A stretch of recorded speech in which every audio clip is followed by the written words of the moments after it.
We're live? Hooray. Great. Good. Yeah. Welcome back, John. Hey. Hey. Bring in the enthusiasm. I'm not feeling 100%, so I apologize if I'm low energy or don't talk much. Well, you've been gone for so long. We want to hear the stories. Gone for 2 weeks. Yeah. But you've been doing so much. I know. Oh my God, I'm so exhausted. I'm trying to think how we should break it up. Why don't you talk about the not PAX stuff first? All right. And then we'll do PAX stuff like drive it into like what we're playing and stuff like that. All right. Well, first I did PAX, so I was gone for close to a week for that. But then after PAX, we had our live show start. Yeah, I want to hear, how did this happen? I remember seeing a tweet a couple weeks ago and was like, whoa, this seems like a big deal. So last year at PAX East, ironically enough, we had people from Real Good Touring watch our show, and they liked it. And they asked if we want to do a traveling show this year. So this has been in the works for about a year, close to. We've been planning things out. They've been handling like locations for us and like hotels and travel and stuff like that. And they got us in the venues, and then we built the show together. And this was the first time you did it? Yeah, we did 2 shows this trip. Is there more planned? It's going to depend entirely on how these went. Oh, well, do you not know yet, or we know it went well. Okay. We don't know like exact numbers, like, okay, how much money did we get to cover like expenses, and is this going to be viable to keep is it profitable, that kind of stuff. Yeah. Like all the annoying sub questions. We know that viewers liked it. We liked it. We just have to make sure that everything matches up. Like, we can't just keep doing it and just keep losing money. Sure. I'd have to assume the audience numbers at the live shows would have been less than a video game convention's numbers. Oh, super. Like, our theater at PAX East capped at 600. Our first show brought in, I think it was about 130 people. And that was the same city, right? Yeah, that was in a theater in Boston, or Somerville specifically, which is just outside Boston, or part of the greater area. Okay. That was the day after the con, so it was Monday. And then did anyone go to both? Or did you, no, I mean, besides us, no. Okay. Well, I'm assuming some of the audience had to have gone to both. I don't know. Maybe. Yeah, I think turnout for the Boston show was about 130 something. And then turnout for the New Jersey show was about 150, 160, somewhere in there. I don't know the exact number. We haven't gotten the exact number on that one yet. Okay. But basically all the chairs that were available were gone. Like, it would have been close to standing room if any more people joined. So it was sold out? It wasn't sold out, but it was like they would have let people in for standing room. Oh, okay. All right. But we did pretty good on those, from apparently is what we've been told. Nice. We had our friends, Family Jules and Adriana. They did a concert for us, and then we did the game show. We did Q&As and like photos with VIPs earlier before the show started. It was honestly just a lot of fun. Like, we had merch for sale. We had posters, pins, and shirts. Like, it was a good time. We had to drive in a van from Boston to New Jersey, which was interesting. Friend of the show, Vernon Shaw, was our tour manager, so he drove us. Wait, I know that name. Yeah, Hot Pepper Gaming. Okay, I thought it was that guy. Okay, yeah, he was our tour leader, I guess, for lack of a better term. How long is that drive? 5 hours, I think, with New Jersey traffic turned to 6. Okay, that's not too bad. That's like from here to LA. Yeah. It was fun. The shitty thing, though, was one of us was sick in the van, so that's why everyone else is now sick. Oh, great. That should have been like wearing a mask or something. Hours. Yeah, we spent 6 hours in the same van together. We did not avoid much. What made you pick those cities? I'm assuming the first one was because it's near PAX. Yeah, the touring company picked them both. They made sense to stick to the East Coast because we were already there for PAX. Yeah. Boston was obviously logically because of PAX. New Jersey was because it was close to New York, but it was a small enough theater to test it out, because this was technically a test tour. This was not like we're guaranteed to be doing these from here on out. It was just like, all right, is this viable? Let's see if your audience will show up. Okay, so you didn't? Did you have any like knowledge of like we have an audience in New York, New Jersey, or was it just like New York's there? There has to be people. More, I think it was more or less that, and based on like previous tours that the other channels they'd taken out have done before, like the Game Grumps and that. So, okay, all right, that's cool. It was really cool. The weirdest thing was having like our show name on like a marquee next to like a bunch of bands. Like that was really weird. Yeah, I saw your Twitter. Yeah, I bet. Cool. Everyone in our group seemed to want to do more, so we don't hate each other yet, which is a good sign. Yeah, I got some Canadian ones. I hope so. It'd be nice to stay in the country. Yeah, I can't see that happening. I'm gonna be honest. I'm gonna be real. You're totally right. Like maybe Toronto, right? Based on like it would just be Toronto. That's all it would be. It would be frustrating as hell for me, but it would be Toronto. Toronto. I mean, maybe Vancouver, but I feel like Toronto would be the first one. Yeah, there's just so few like Canadians compared to Americans. So I would love it if we did one here in Calgary, so I didn't have to leave. That'd be fantastic. Just like everyone has to stay in like a hotel. I'm just sleeping in my bed, suckers. Yeah. Well, good luck. Hopefully, man. Fingers crossed. Yeah, we've got so much stuff going on. I'm just so tired. So I guess I should also contextualize this. After the first show in Boston, we sold our house.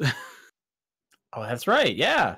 So we've been busy with a lot of things. Basically, as soon as we got home, we did grocery shopping, and then we hit the ground running looking for a place to live, because we now have a deadline of sorts to get a new house, because we couldn't actually put any offers out on houses until our house was listed for sale. And our house was listed for sale the day we got on a plane to go to Boston.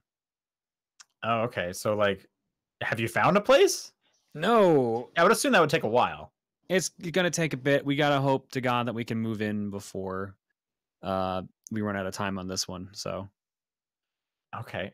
As you can see, I don't know if you can say, how much time do you have until you have to leave this house? I think it's okay to say that. May 10th. Okay, that seems doable. A month. Yeah. But essentially what we need to do is we need to find the house, do like the inspections, all that jazz, and then finalize it and make sure that the people are either that are living there move out before we need to move in, or that they are already moved out and we can just move in our leisure. Right. It sounds like a ball of stress. Yeah, just a little bit. And then the real problem is May 1st, I have to leave for TRG Coliseum, which is our charity marathon. Oh, is that the thing you do every year? Yeah, it is now. This is the second year for it. Oh, okay. What am I thinking of? You think of TRG trips, maybe? Maybe those are just generic trips. And they're usually in May, too. Okay. So, like, May is just going to be chaos because it's literally like go to Coliseum, come back, move. You got May the 4th, and that's a big Star Wars day. Yeah, so I'll do it. That's going to get in the way. We move to the new house. Then I leave again for TRG trip and MomoCon, and then come back. So Reese has to do like a bunch of stuff without me. She's gonna miss out on. She's probably missing out on Coliseum just to make sure we can have a house to live in. Well, that's nice. So of her. everything's really fucked up timing wise right now. Cool. So that's what's going on in my life. How about you guys? Well, like I said before, I'm on like week 3 of this cold, maybe allergies. What about you, Paul? I'm good. Haven't been up to anything? No. I want to go see Shazam because that just came out, but my girlfriend's out of town this weekend, so I don't get to see it till like Wednesday, which is a bummer. I want to see that. I did, however, I bought Avengers tickets already to make sure I could see it opening night. That seems so early. They went on sale, and we just wanted to make sure we could see it opening night. So I had some free time near the theater, and I was like, I might as well go pick them up now. Yeah, sure. So gonna go do that. That's exciting. Other than that, nothing going on with me really. This is the top down perspective for April 5th. I'm Sean Booker. I'm Paul Fleck. I'm John Wheeler. All right, let's give John a break. Paul, what have you been playing? Shitload of Risk of Rain 2. It's all I've been doing all week. Okay. Still working on grinding out the last few items. I think I have 4 or 5 left, but otherwise I'm almost completely done with that game. Have you beaten it before? Oh, there's no ending. It just loops forever until you die. Oh, weird. The first game was not like that. Well, it's in early access. It's not officially out. So they're still adding stuff. Okay. They're still adding a bunch of characters and items, and they're going to add, I'm assuming, an ending eventually. But as it is right now, I have almost everything completed. So there's no reason to go back to it unless, like, people want to play, because that online multiplayer works flawlessly, and it is so fun. But, yeah, not a whole lot more to say. How many stages are in there? 4. Well, it loops back to the first one after the 4th one, but there's 2 versions of World 1, 2 versions of World 2, and then 3 and 4 are the Ice and Fire stage, respectively. Do they have multiple versions or no? No. They're just the same. Cool. I'm looking to get into it probably this weekend. Yeah, it's really, really good. They had their first patch come out this week, which nerfed one of the more annoying bosses that, like, consistently can heal itself, and it was just, as they put it, a slog to fight even if you were overpowered. So they didn't want it to just be like, oh, we just have to wait here and shoot for 10 minutes sort of thing. So they nerfed that a little bit, and they are working on balancing one of the characters that feels a little too strong right now. I don't remember the numbers. I don't have them in front of me, but I think I read that it sold really well. I think like I had it in front of me, but it was like 500,000 or I think it's 500,000. 500,000 or something like that. Yeah. 500,000 sounds right.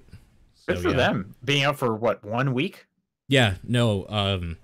I mean, it's a good game, first of all. I think they did themselves a lot of favor not building it up and just kind of releasing it on the spot. They did themselves a lot of favors by giving you a free copy to give to a friend so you can play the multiplayer if you buy it. Right, but I understand that wasn't even like the majority of the sales. I think it was like less than 200,000 were with the getting an extra copy. So like there are only at like 650 like total users, but I think they had like 500 individual sales. Yeah, no, they've been doing very well. So yeah, good for them, man. Yeah, not a whole lot more to say about that. I'm waiting for more updates, basically. Yep. Yeah. I guess the weird one is I've been playing Blades because that was like, I guess officially in early access for people now, and I've been playing that mostly today. Okay, I've been playing that mostly today, and I guess I'm more than anything surprised at how well it runs. Like, it's actually quite good, and I really have been enjoying it. It's a little basic because, of course, it's a phone game, but like, you know how they showed in the presentation playing one-handed mode, and then you turn it, and then you can play with 2 hands with, like, not like a fake online controller, but like wherever you put your fingers contextually will basically be like 2 analog sticks to like look around and move respectively and stuff like that.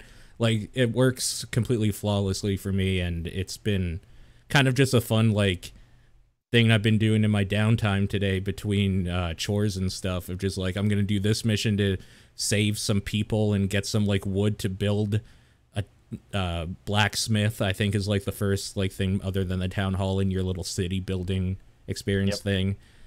Yeah, this is, Elder really Scrolls cool. Blades. Elder Scrolls Blades. Those who don't know. Yeah. I find that game boring. Do you? It's Elder Scrolls though. Like, it's that but like stripped down into like, I don't know, the very basics of holding down on your screen to attack. Yeah, no, I think that, yeah, it's like, it's too basic. I'm just running down these corridors until an enemy runs into me, and then I, tap on them until I win. Yeah. Like, I don't know, it's just not grabbing me at all, and I'm just like not really having fun with it. I haven't played much because I find it pretty boring, actually. Okay. I think it's totally fine. I disagree wholeheartedly. I'm not. I wasn't when did expecting this even come out? I thought this was still a ways away. It's not technically out. It's in early access currently. So my God, They opened up is. early access for everyone today. yeah, But like last week, I think it was like on the podcast day, or maybe the night before. Actually, they were like letting people into it at a very slow rate. yeah, And that's then right. I think I got in around, I want to say on Monday I got in, or Tuesday. Mhm. But I like I said, I saw the notification today that was like, everyone get in now. Go nuts. So yeah, I don't know what it's missing from what it's going to be. Again, I haven't Yeah. put a ton of time into it. Yeah, I'm not sure either. Of course, there's the like phone thing of you got a cool chest and you could spend money if you want to open it quicker. Otherwise, you're gonna wait 3 hours or whatever. It does do that sort of thing. I don't know. I wasn't expecting anything from this because I don't care about phone games generally at all. Especially like an Elder Scrolls phone game sounded like it was gonna be garbage, and it's totally playable and fine. Yeah, that's all I've been playing. All right. Well, I'll go because yeah. So I played a very tiny bit of Blades. I've been playing another phone game though, called Power Node, which is probably the closest thing you're going to be able to find to Mini Metro, which is a fantastic game. Can't recommend Mini Metro enough. So this is similar to that in which like it looks basically like Mini Metro, but it's dealing with like power converters and energy and stuff like that. So you'll have like little areas coming up that you need to send energy to, and then you'll have like little batteries, and you draw a line so that they start pumping energy to that one.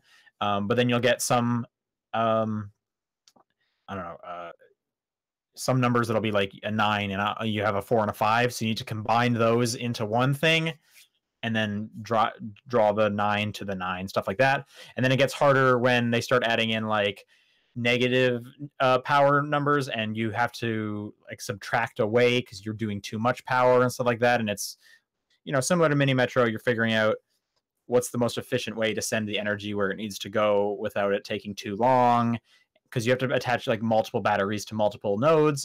Multiple nodes, our battery can be getting used in like 3 different ways, which will slow it down, stuff like that. It is not as good as Mini Metro. This one kind of just ramps up real hard, real quick, which is a bit of a bummer. It's also not as interesting as Mini Metro. Mini Metro has like, different train types. It has tunnels you have to deal with. There's like different areas and cities. This is the same, just blank canvas that you just kind of play at whatever random generated they're going to give you over and over again, and they don't mix it up. There's no like menu screen kind of. So it's definitely not as good as Mini Metro, but if you really like Mini Metro, you might get something out of this because it's pretty similar. And again, that's Power Node. I also finished up Shadow of the Tomb Raider this week. Oh, nice. Okay. So glad to be done that because it took a while. That story is garbage. Yeah. You can pet llamas though, which was pretty good. Does it stick a good ending, or like is it kind of boring all throughout? It's pretty whatever the story completely throughout. I could not care less about the story. Laura is just like a bad person, so it's just kind of annoying to have to control her. But I enjoyed traversing that world. I did all the tombs. There's the 9 tombs, so those parts were fun. I liked that part. Probably the more interesting one though is I played through the Shapeshifting Detective. Okay, yeah, that's an interesting one for sure. Yeah, so that's an FMV game, and it has Jenks from Contradiction. Yep. As you don't play as Jenks, but it has that actor. He's like the chief this time. But it's silly and goofy like an FMV game is. I had a bit of issue with some of the story lines. Specifically, there was times where like characters would react or they would do something, and then when I come back to talk to them, it's like that never happened. Yeah. So the game could definitely use some polishing. Like it just seems like they didn't end up filming everything, so they had to kind of like tie some loose ends together a little bit, just so that like the flow chart would work properly or whatever. But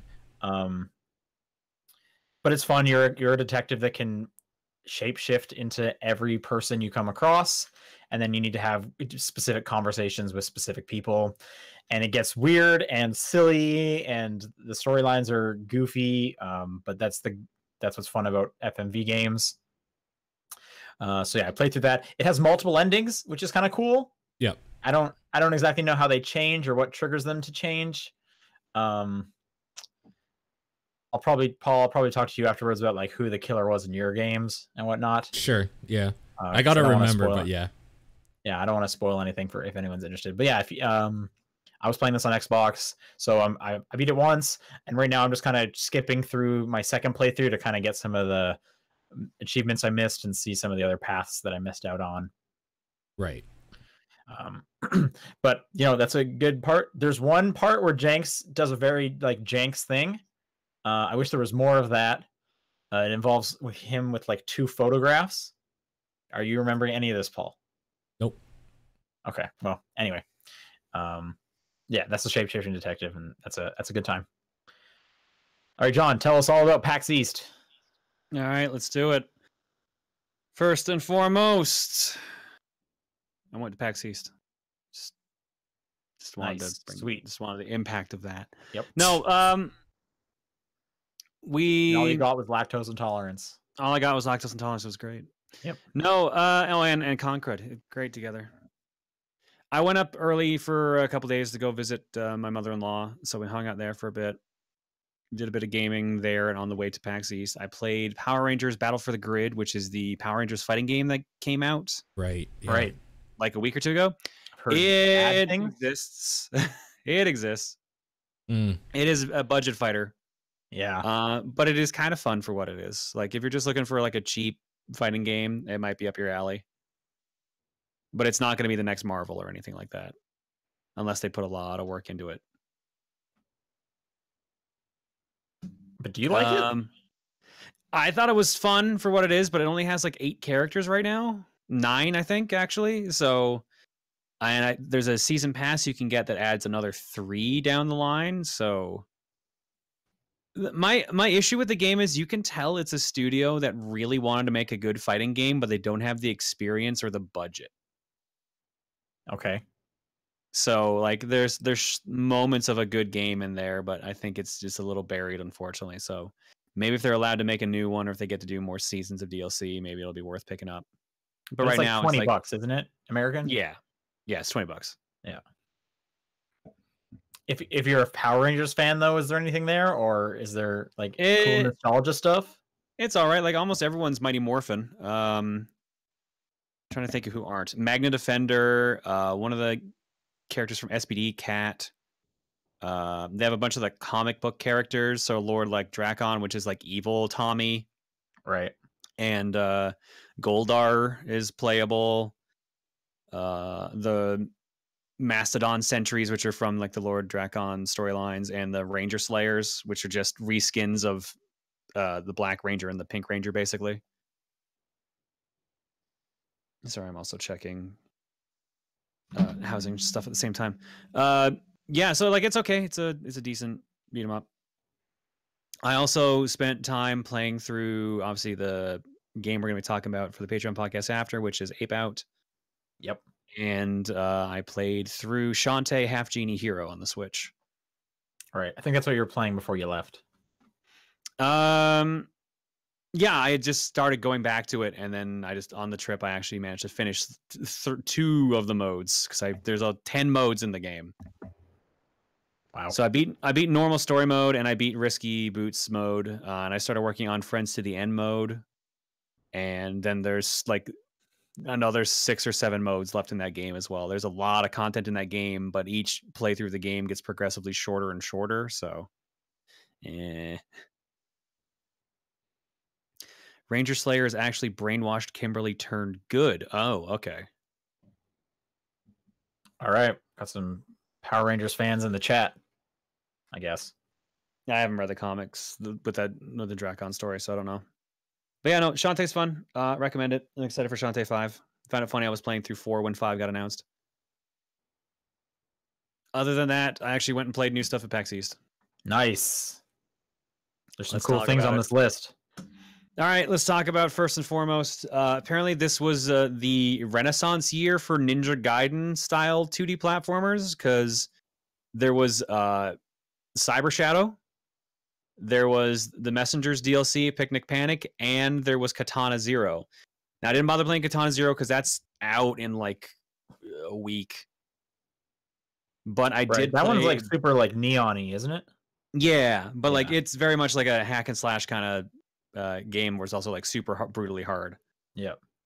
Cyber Shadow, I played it. I compared to Ninja Gaiden, but really played more like Shatterhand for those who are up on their NES games.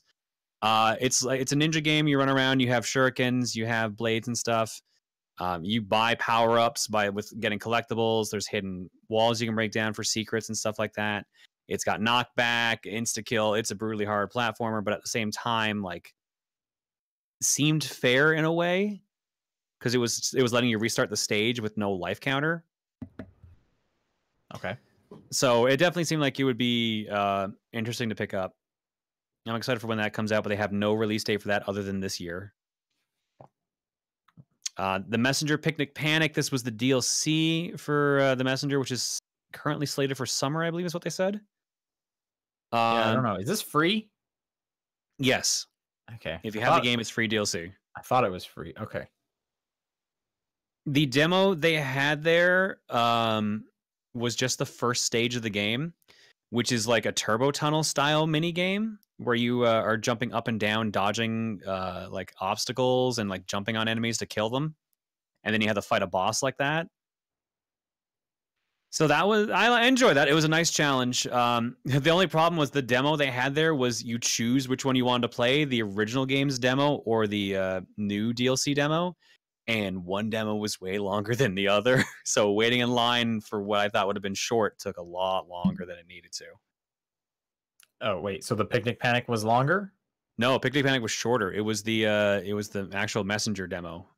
Because everyone kept coming up to play the original Messenger game demo. Oh, weird. Everyone was not very good at the original Messenger demo, so it kept going, basically. Any idea when this takes place? They showed the intro in the demo, and I believe it's an alternate timeline. Oh, so it doesn't even matter. Yeah, basically. They're just yeah, fuck it. Side story. Sure. Can't blame them. Yep. What else? Probably easiest. I played a Contra-like game called Iron Meat. Screenwave Media is publishing this out. They're the same guys who are publishing Angry Video Game Nerd 1 and 2 Deluxe Edition for the Switch and Eagle Island. Iron Meat is basically Contra 3. This is straight up Contra 3. You have 2 weapons you can pick up and swap between them. You got a bunch of robots and gross alien shit to blow up with your guns. The only thing it doesn't have is locking your fire in the same direction, which I forgot how much I enjoyed that ability in Contra games, so it feels really hard to do that. This looks like a shameless copy, to be honest. I'm looking at it right now. Honestly, yeah, but I'm also kind of okay with it. Yeah. It's weird. There was like 2 or 3 different Contra-like games there, too. There was the one that the devs of like Odalis and Oniken are working on. Yeah. Chroma Squad. I don't know. Yes, that's the one. Chrome Warriors or something like that. I can't remember what it is. But it was weird to be like, why are there so many Contra-like games suddenly just coming out? That looked good. Finding pictures of this game is hard because after the first 8, it switches to Meat again. It is a little weird. The name is a little strange. Yeah, any idea what that even means? Did they explain that? No, there was no storyline that I saw, and as far as I could tell, I was playing as a robot. So I'm looking at this one enemy boss, and it seems like a bus scorpion hybrid. So maybe it's something to do with that. Probably. I also played. I actually had an interview and everything for Earth Defense Force Iron Rain. So this is a new EDF game. Wait, you interviewed someone? Yeah, I actually got to interview the producer and the creator of Earth Defense Force. He was there, and I talked to the community manager. I'm like, hey, I want to stream EDF. My community loves EDF, And he was like, yeah, okay, cool. Well, we can set that up. Also, do you want to just interview the creator? I'm like, okay, sure. So I got to meet him. That was like really you cool. filmed an interview or something, or just chatted? Yeah, with him? they had gear with them to record it. So I have recorded footage of me interviewing the creator of Earth Defense Force and asking him questions about the new game. What are you planning to do with that? I don't know. Okay, yeah, probably show a bit of it on stream or something. I don't know. Okay, yeah, because I was like, you don't really interview. You don't really do like an interview platform. I know. But they were just like, do you want to do this? I'm like, I'm okay with just beating him. And he's like, no, we'll record it if you want. I'm like, okay. So I just have this footage now. Yeah. Nice. Cool. It seems funny to be getting a new Earth Defense Force, considering Earth Defense Force 5 came out 4 months ago. But there's a gap, like I think there's like a 2-year gap between the games in Japan. So this is mostly a worldwide release we're getting now. I think it might be better, actually. It looks really good. It does look really good. It's shorter, which is, I think, a bit of a bummer and a bit not. There's a proper character creator. Like, there's different, like, male and female body types. There's a bunch of different armor designs you can pick, which are all throwbacks to the old games and some new ones. It's a different dev working on it this time. It's Ukes instead of Sandlot. It's up to 6 players online for co-op, 8 for multiplayer, like 4v4 squad-based combat. I think they said there's only going to be about 30 stages for the storyline, though. So that's the trade-off, is that it's going to be shorter. But it ranks you now depending on how you play through the game, so that unlocks extra things. You pick up actual currency to unlock stuff instead of having to just find the med kits and picking those up and hoping your class gets a 1-on-1 ratio on those or not. I'm real. I'm excited for it.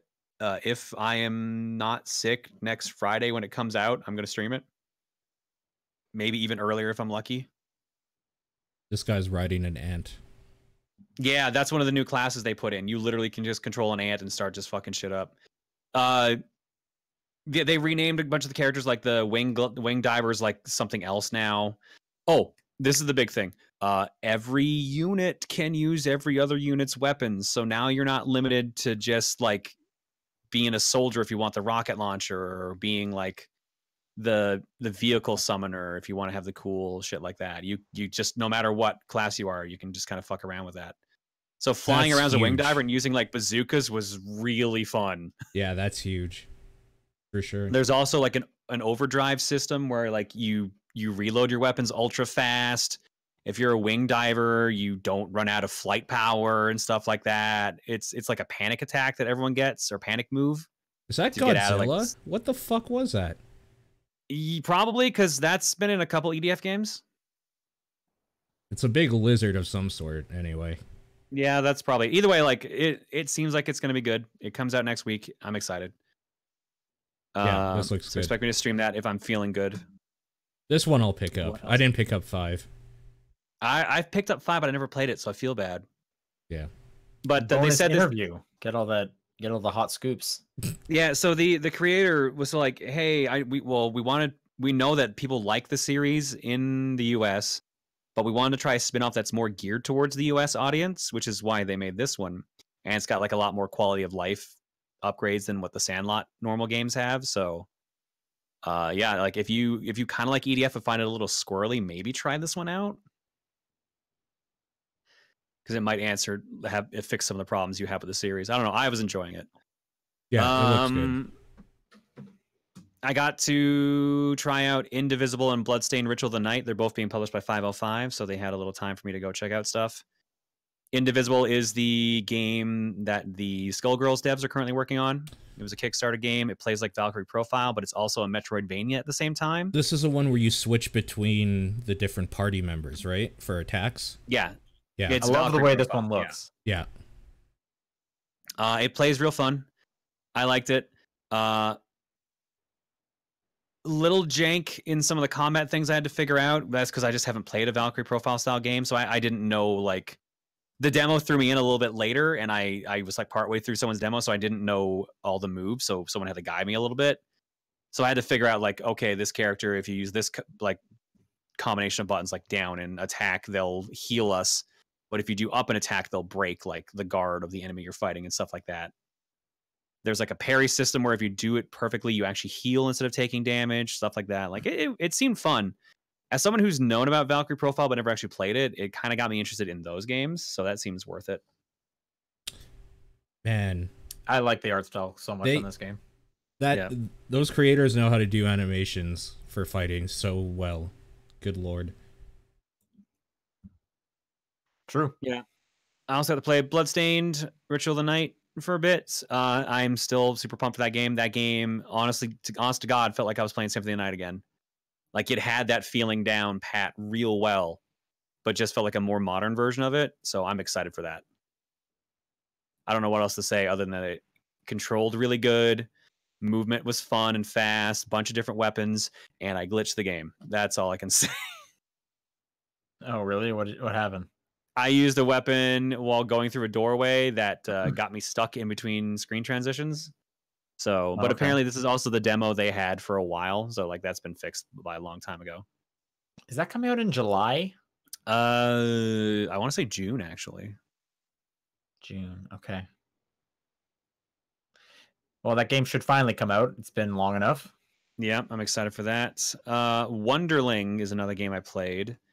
My buddy Gerard and Alex from Completionist and Super Beard Bros are helping with this one.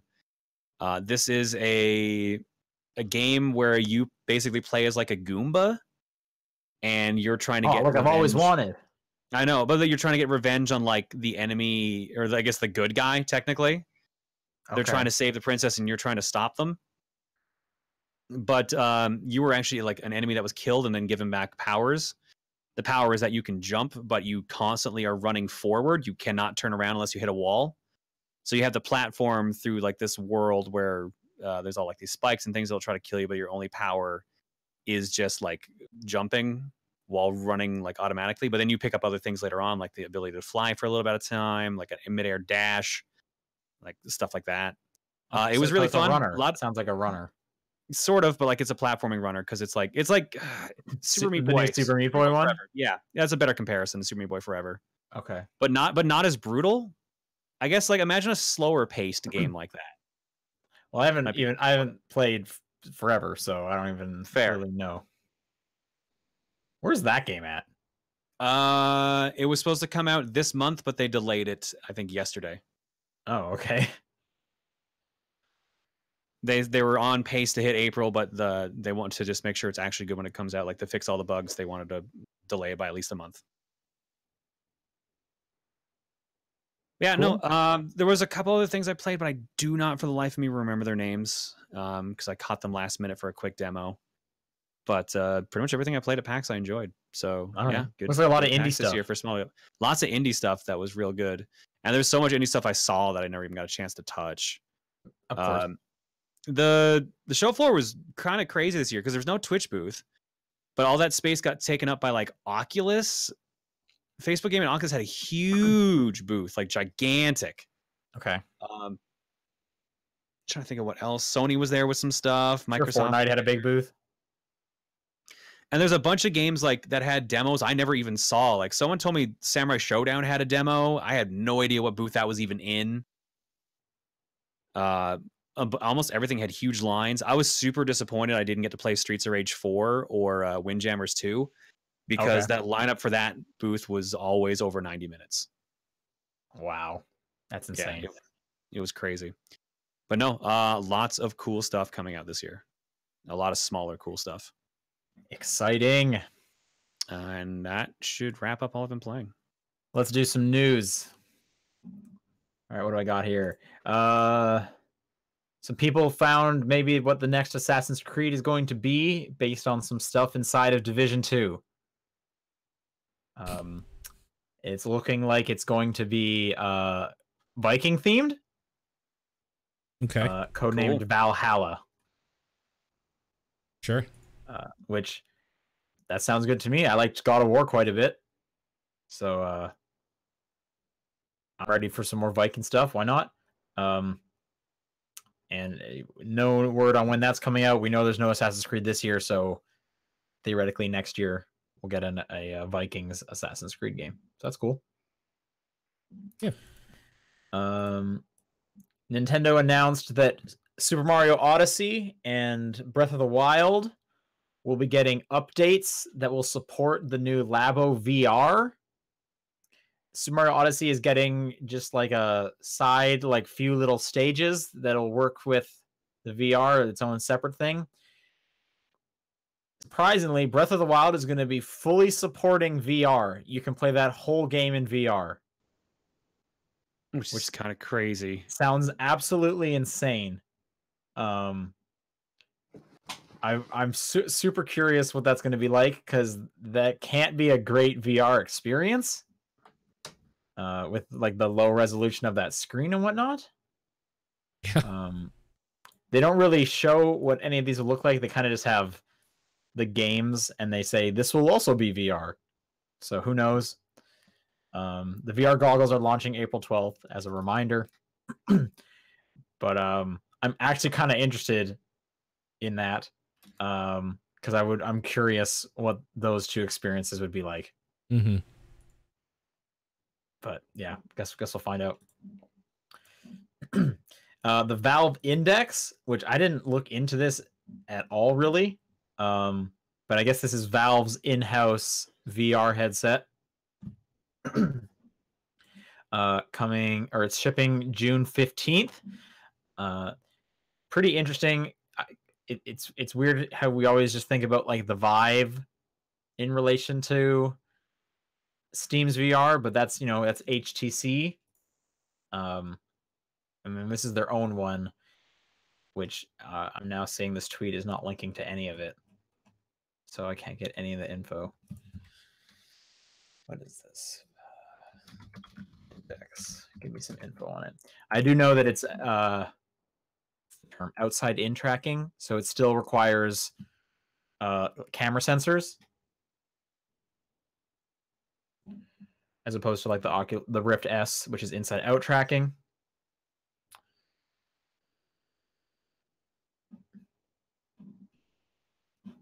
And why are none of these sites giving me any info on this? Are you sure this wasn't an April Fool's joke?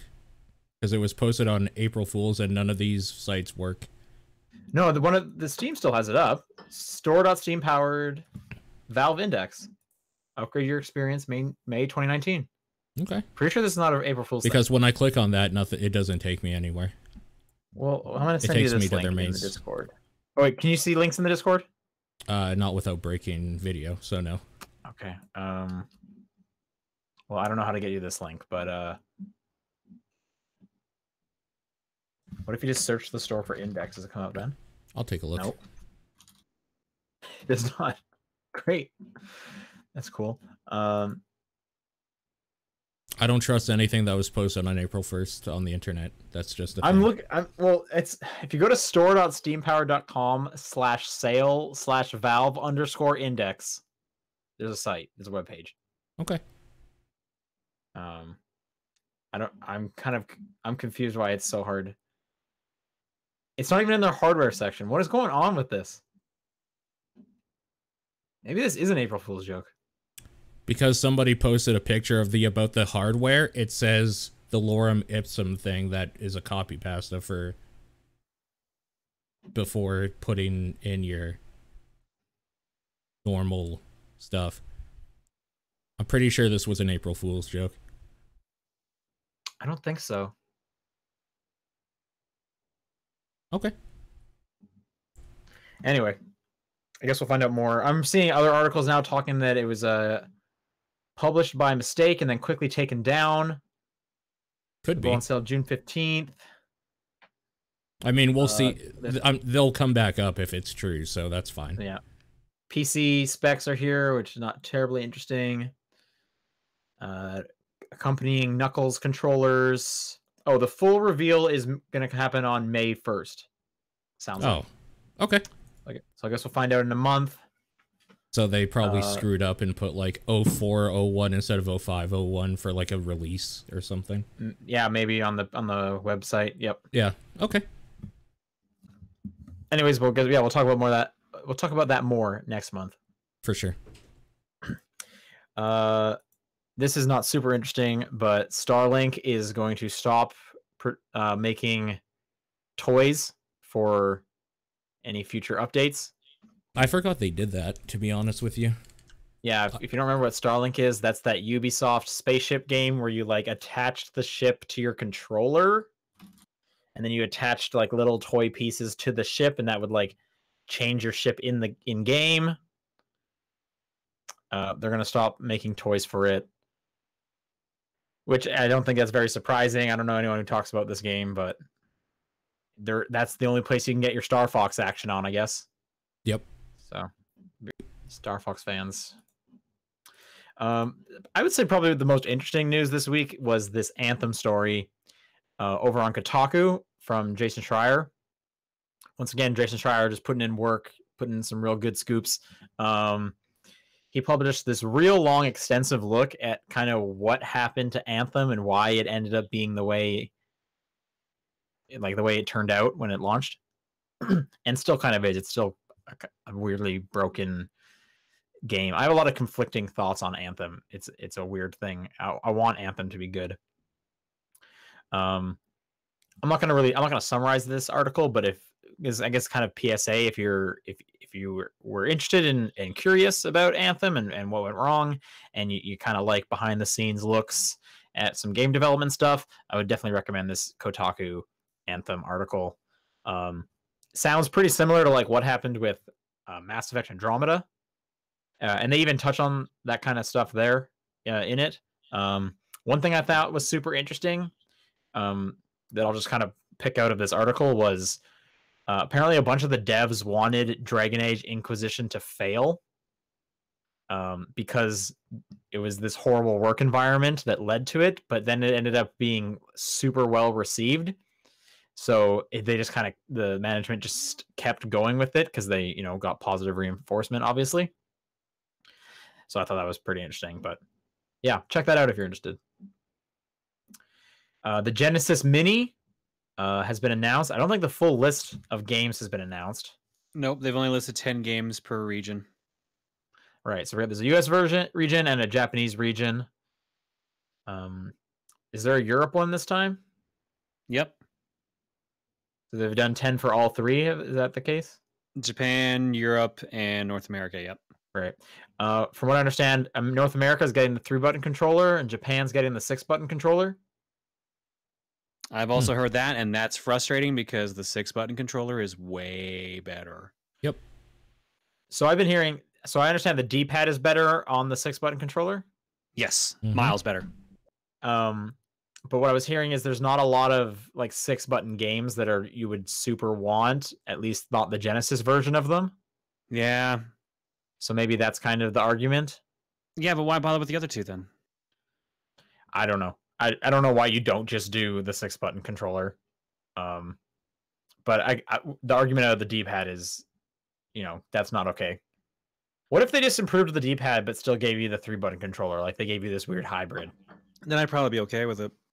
Right. But the other thing is like they shrunk down the face buttons to a slightly smaller size. So it doesn't... Really? It's not as much... Yeah. Why? So it's not as much of a reach to actually hit some of the other buttons. Like the A, B, and C on the 3-button are pretty big compared to the 6 buttons where they're like smaller and more comfortable and easier to hit 2 at once. Okay. So you're saying they're smaller on the new 3-button controller? No, they're smaller on the 6-button because they're meant to be, because like they made it easier to just hit the buttons in general on that. Oh, you're saying back in the day when they were... Okay, I thought you meant on this new version. No, the new one, as far as I'm aware of, is pretty much 1-to-1. Well, I would hope so, right? That's kind of the whole point of these things. All right, I have a list of the games for the US version. I don't have the list for the other ones, but I'll read these ones. Altered Beast, Castlevania Bloodlines, Comics Zone, Dr. Robotnik's Mean Bean Machine, Echo the Dolphin, Gunstar Heroes, Shining Force, Sonic the Hedgehog, Space Harrier 2, and Toe Jam and Earl. It's a strong list so far. I guess what do you guys want? What else do you want on there? They said there's going to be 40 games, I think. Yeah. So the Japanese one has Sonic 2, Puyo Puyo 2, Shining Force, Castlevania Bloodlines, Powerball, Gunstar Heroes, Comic Zone, Rent a Hero, Space Harrier 2, and Monomonogatari Ichi. Great, thank you. Good. So some crossover already. Mhm. It doesn't have Sonic 1? It'll have Sonic 1. Probably, but Yeah, it just there's no said way. Sonic 2 was the one that was announced for them. It'll probably have all 3. They just have to get the licensing stuff for the music of 3 straightened out and stuff like that. Yeah. What other games do you guys want on this thing? Gunstar Heroes, I think, is already announced, so that's covered. Yep, that's on the list. Alien Soldier, maybe? Streets of Rage 1, 2, and 3. Well, you have to pick 30 new games. What 30 other... Name 40 Genesis games that are worth playing. I could not do that. I could do that, but you'd have to give me a hot minute to start thinking about it. I don't know enough about the Genesis library. I definitely did not own... I don't think I've even played 40 different Genesis games. That wouldn't surprise me. There's a lot more Super Nintendo and Nintendo fans than there are Genesis fans. But do you think Alex Kidd will be released at all? Probably. I'm trying to remember what one is actually on the Genesis, though. Yeah, I don't remember that either. Because most of those were Master System. Rolling Thunder. I played that game. Yeah, that'd be fun. Rolling Thunder 2 or 3. 3, I think, was made just for Genesis, so probably that. Yeah, like most of the stuff that Treasure did, like Dynamite Heady, the Streets of Rage games. Trying to think of stuff that's not multi-plat. Or if it is multi-platform, at least the good version was the Genesis one. What's that? Mortal Kombat? Didn't that have the blood? Yeah, Mortal Kombat had the blood. Earthworm Jim had the extra stage. A lot of shmups on there. Like, give me Lightning Force or like Thunder Force 3, stuff like that. Yeah, I'm trying to think like what I even owned on my Genesis. God, it was such a long time ago. Isn't there like an Aladdin game everyone likes? Yep. Yep. Mutant League Football, Mutant League Hockey. Ranger X. What's the price on this thing? Apparently it was Alex Kidd in the Enchanted Castle. Was the Genesis one? No idea about that one. It's going to be about $80 US. Okay. So about the same price as the NES Classic. For the NES Classic was 60, wasn't it? I might be thinking Canadian price. I might be thinking Canadian. I think you're thinking Canadian. Because I know that the SNES Classic is like 120 Canadian. Yeah, I don't remember the SNES. That's the two controller version, by the way. One controller version will be $60 US. $20 for a Genesis controller. Seems a bit high.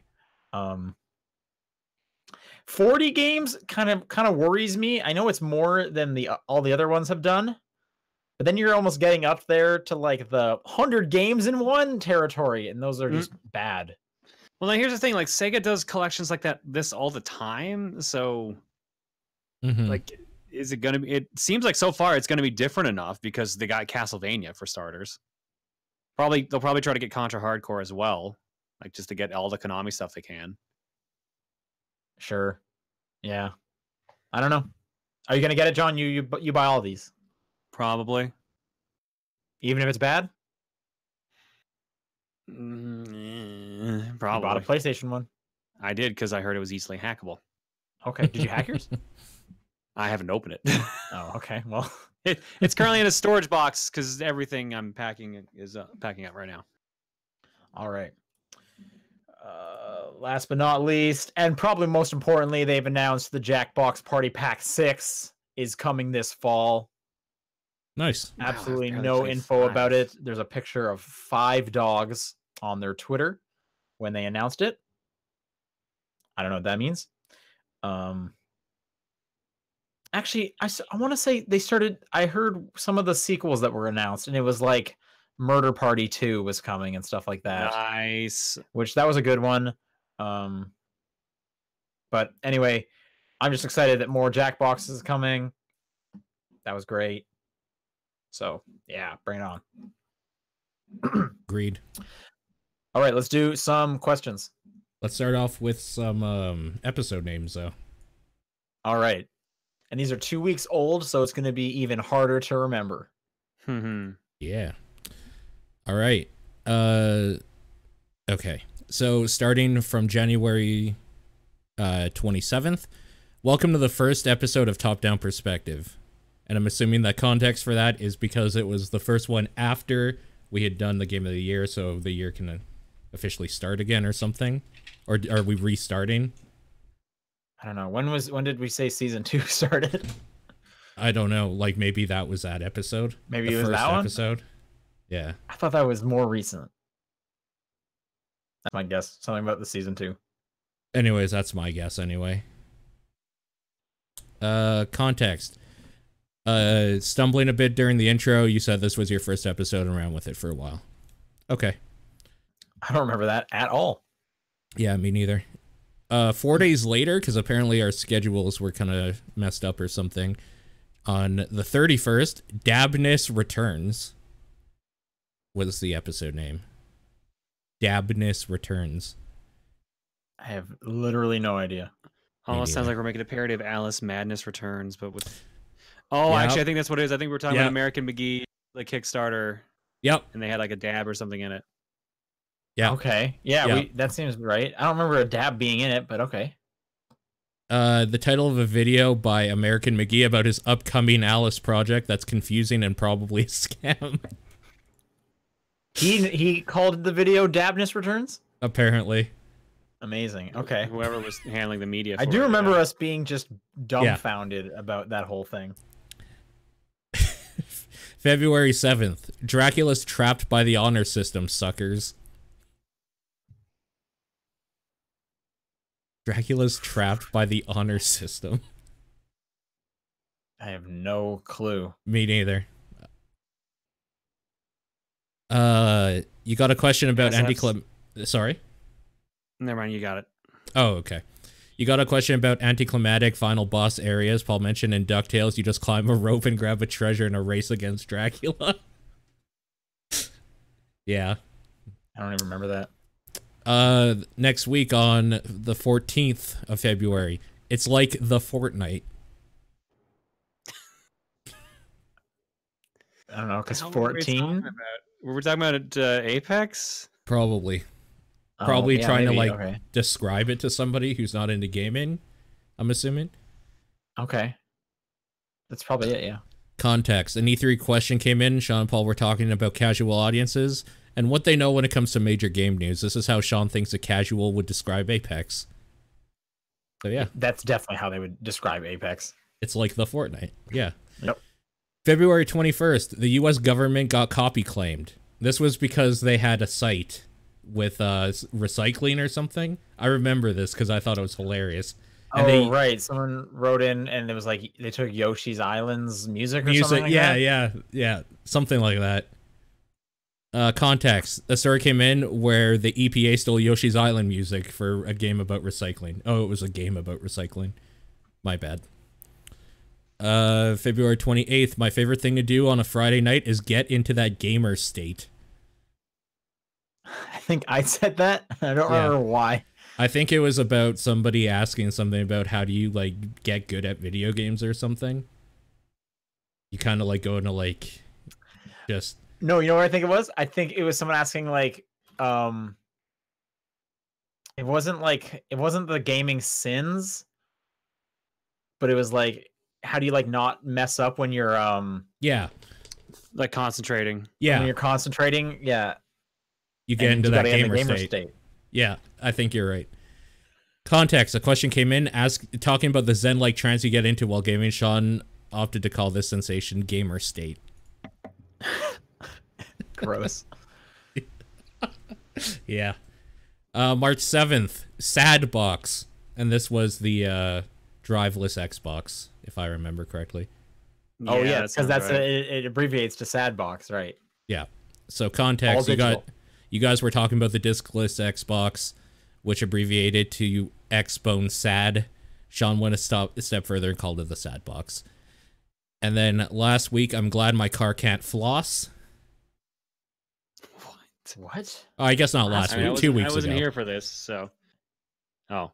It would have been the last week you were here. It would have been 3 weeks ago, wouldn't it? Yeah, the 14th of March. Yeah. I'm glad my car can't floss.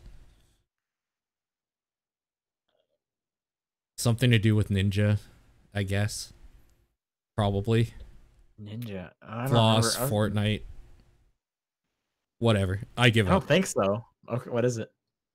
You were talking about the dismissal of the Fortnite Dances lawsuit. Sean made a joke about how you can still floss in Fortnite, but not in Forza Horizon. That's when John said this. Okay. Oh, okay. There you go. Yeah, I remember that now. I don't at all still. Was I gone for that one? I bet I was gone for that one, the 14th. I think you were gone for that one. I think that's when I was streaming. Yeah. You were, yep. All right. If people want to send questions in, it is topdownperspective@gmail.com, at TDP Podcast on Twitter, the Discord channel, or John's P.O. Box. I'll read this first one from Jisney, who says, thoughts on the Flames this year? I mean, they're Number one in doing the district. Yeah, they're doing very good. The Flames being the Calgary Flames, the hockey team. Yep. How big is the district? 12 teams. Is it all the Canadian teams? Is that the district? No. Like West Coast, East Coast. Mm-hmm. Oh, okay. I don't know how they're split up. So what do you think? Are they going to win it all? Western Conference right now. Yeah, Calgary is definitely leading. Holy shit, by a lot. Mm-hmm. Wow. Oh yeah, they clinched it too. They've got they clinched the conference. Damn, Flames, well done. I'd heard they were doing good. I didn't realize they were doing this good. Does that mean they're going to win everything? No, but it means they've got a good chance. Yeah. Mm-hmm. Do you think they're going to win everything? Who's I know the Flames. Oh, yeah. Who's the guy to beat? Let's see what's going on in the Eastern Conference right now. Anyone clinched that yet? No one's got it clinched yet. What about the Vegas it's definitely Knights? Tampa. Holy shit, Tampa. Jeez. 126 points so far this season. Flames, by comparison, have 107. Okay, that doesn't seem too far off. Last I checked, Boston also has 107. the Vegas Knights weren't doing as good as last year. Last year seemed like kind of a fluke. Okay. They lost a bunch of their players because they were all one-year contracts. Mm-hmm. But they are still like confirmed for the playoff spot, so they'll be making it to the playoffs this year. Yeah, they're doing fine, but they're not like the god team they were. Yeah. You know what? I think the Flames could do very well this year, actually. Like, yeah, I guess we'll have to see, I suppose, but like, if Tampa's doing that well, maybe it'll be like 2003 or 4, whenever that was again, the giant upset. It'd be funny if it was literally that just rematch at the end again. I can't do it again. I can't do it again.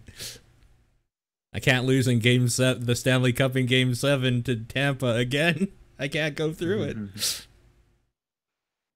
They're doing very good. Thank you for your question. Lade One Rex asks favorite April Fool's joke this year. If you don't have one, favorite general joke. I really hope this Steam thing was an April Fool's joke, because then maybe that, because it seems so real. But honestly, I've tried to stay away from the internet on April Fools. I fucking hate the internet on April Fools. I didn't see a ton of them. Was the Siege Rainbow thing, was that real or was that a joke? Yeah, no. They reskinned the plane to just be this like toy plane in like the child's bedroom from House, and it's just like pink with ponies and like flowers and stuff all over it, and everybody's it's real? It's super real, yeah, and it's still going on. You can play till the 8th. Right, they released that on the 1st, though. I'll say that. Yeah, that is actually a stupid fun mode. That's fun. Yeah, I mean, it was just reskinning. They didn't change the modes, right? Yeah, yeah, it's just reskinning. It's hostage, where the hostage is a person in a bear outfit. You have to go save Mr. Bear. Hot. Yep. Favorite April Fool joke, John?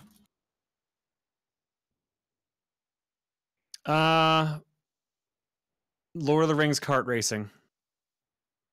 Did you see that this year, or was that from a while ago? Long time ago. This year's, I mostly avoided it this year, but I got punked by one, which pissed me off. Do you want to share? I got caught by the Jet Set Radio Future one that one of the Jet Set Radio accounts tweeted out, but it got me like April 3rd or 4th because I was at the live show and I was just killing time before we had to go on stage, and as someone linked me the post and I didn't have time to check it, so I just tweeted about it, and then my friends were like, you got played. I'm like, fuck. What was it? Like a new? It was a teaser for the re-release of Jet Set Radio. I saw one that IGN did where everything was coming to the Switch. And they started off with like, hey, we're putting all the Zelda games on the Switch. And it's like, okay, I mean, I could see that. And then it's like, we're also putting all the Mario games on the Switch. It's like, okay, that's probably something you should do. It's kind of late, but all right. And then they were like, we're putting Half-Life 2 on this. And it's like, okay, well, that's the end of that. So I watched about half that video.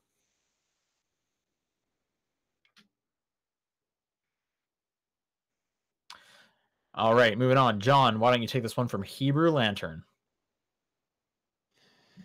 Hebrew Lantern writes in and says, as I wait out a 30-minute ban in Siege, what is the most you've raged in a game? Definitely throwing my controller a lot. Yeah, I've done that a few times. I don't think I've ever thrown a controller. Oh. I sadly broke the shoulder button on my GameCube controller a week or two ago. Doing what? I was doing a Game Sharks challenge, so I had to play Pinball of the Dead, and it was just, I needed to win the challenge, and I got shit RNG, so I just got pissed and just like chucked my controller. But I threw it towards a bunch of soft like felt bags, so I was like, it won't take any damage. Pick the controller back up, there's a big old chip out of the shoulder button, because it ends up I had a hidden like, you know, remember Duke Nukem Forever? There was a bust, a stone bust of Duke Nukem hidden under all the bags, and it chipped my damn GameCube controller. Damn. Amazing. It's the game that just keeps being bad. Just keep going. All right. I don't think I've broken anything. I'll like verbally get mad at a game if it's just getting like ridiculous against me. Mm-hmm. But that's about it for the most part. Paul, have you broken stuff? I've always thrown controllers, but never like broken, because I don't throw them like too hard. I didn't want to like break a TV or a window or something accidentally, so I never wanted to like whip them as hard as I could. Sure. Otherwise, like just in general, fighting games, you will usually do this. If I'm playing through a story mode, the final boss is always bullshit because they can like read your inputs. I fucking hate it. I hate it every goddamn time. Shao Kahn was bad about this in Mortal Kombat.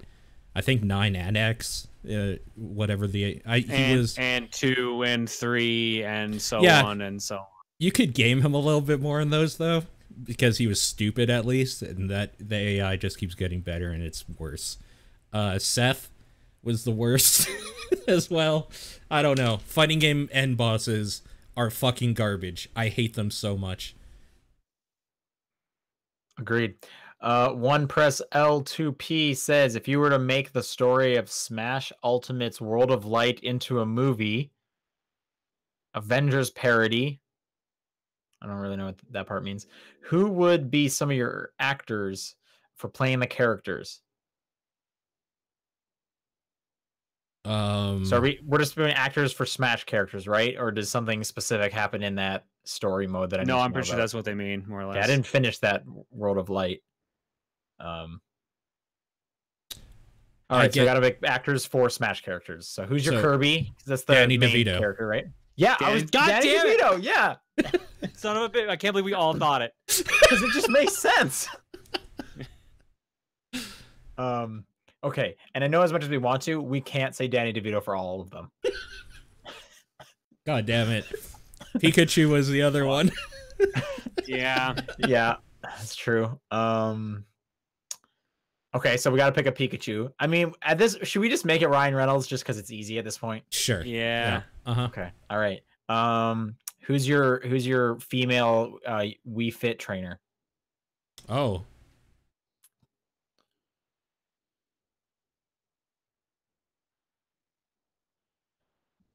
See, I don't watch enough movies to have actors and actresses in mind.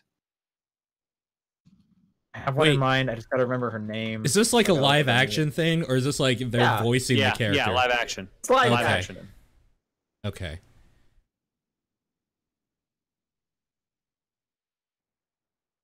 It's just like you see Danny DeVito and you just know it's Kirby and he's eating everything somehow. Yeah, no, totally. All right, here's my suggestion. Maya Rudolph for the Wii Fit trainer. All right. I think that would work.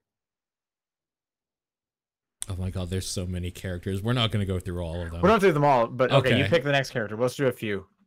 I want Vin Diesel as Captain Falcon, just because he'd be so weird. Okay. What about like The Rock for Captain Falcon? That would all. You know what? That's actually more acceptable. I'll take that. That's pretty. Yeah, I like that a lot actually. Okay. Olimar. Who do you want for Captain Olimar?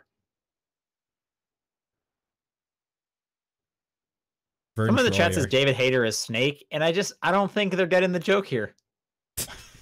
I mean, Hayter has acted. Someone says Audrey Plaza for the Wii Fit trainer. Okay, I'll take it. I'll take Audrey Plaza any way I can get her. So who would Will Smith play is the best question. I was about to say who's the guy who played Hiccup in How to Train Your Dragon? Oh, Jay Baruchel or something like that. He'd be a good Olimar. Okay, sure, I'll take that. Yeah. Yeah, I could see that. Olimar. Elijah Wood. Elijah Wood is Olimar. That's another strong Olimar. Okay, so we got to give Will Smith a role for some reason. Oh God! All right, who does Will Smith play? I want him to be an anime character, so he's got to be a Fire Emblem guy. Or okay, before that, how does Pokemon trainer sound? That's also really good. Technically an anime character. Go Pikachu, let's go.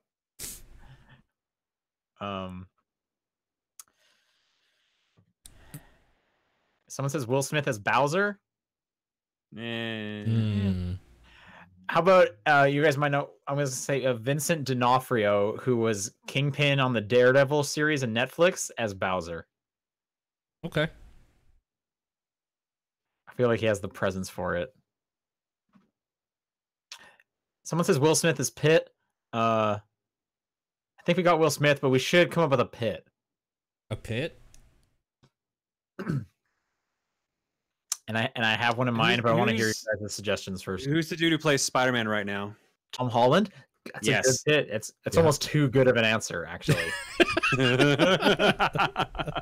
I was gonna say the super muscled Zac Efron. He can be Dark Pit. Sure, that's Tom Holland, Dark Pit. Yeah, that's a good mix. Like the only similarity is they're like both brunette.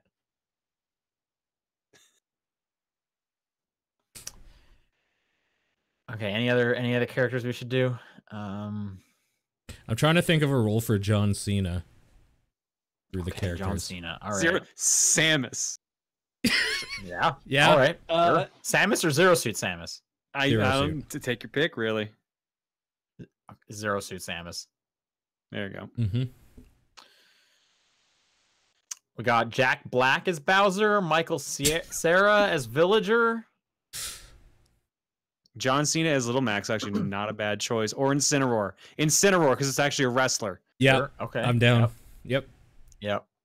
Done a lot of the Pokemon though. Yeah, it's because there's a lot of Pokemon. There. Yeah. Okay, Ridley.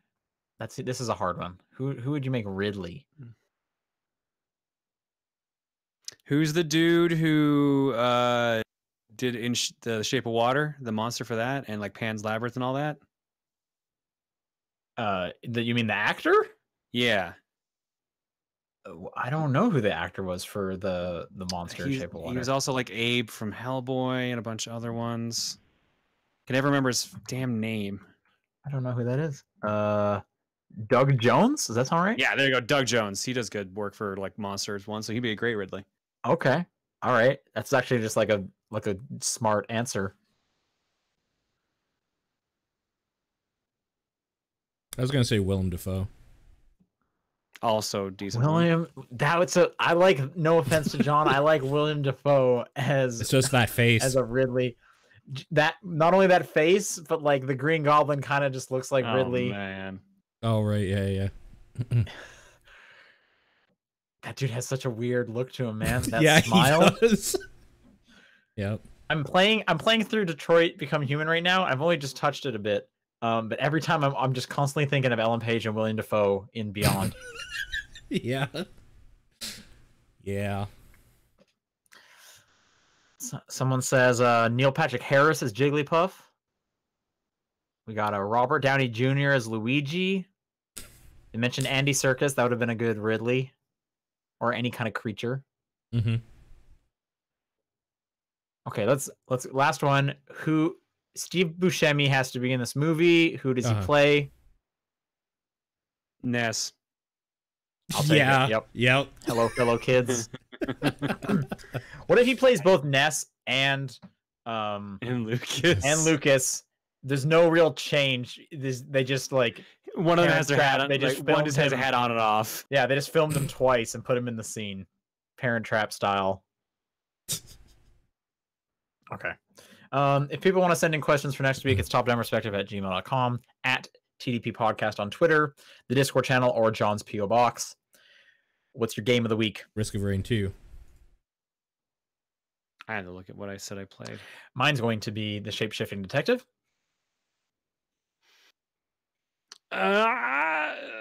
Shit. Earth Defense Force. All right. Cool. That's gonna do it for the show. If you're a Patreon person, stay tuned for the live show for Ape Out coming up right after this. Otherwise, if you're a less spending Patreon person, you get ready for that audio show coming in the next couple days. But yes, that'll do it. We'll see you guys next week. See you. Bye.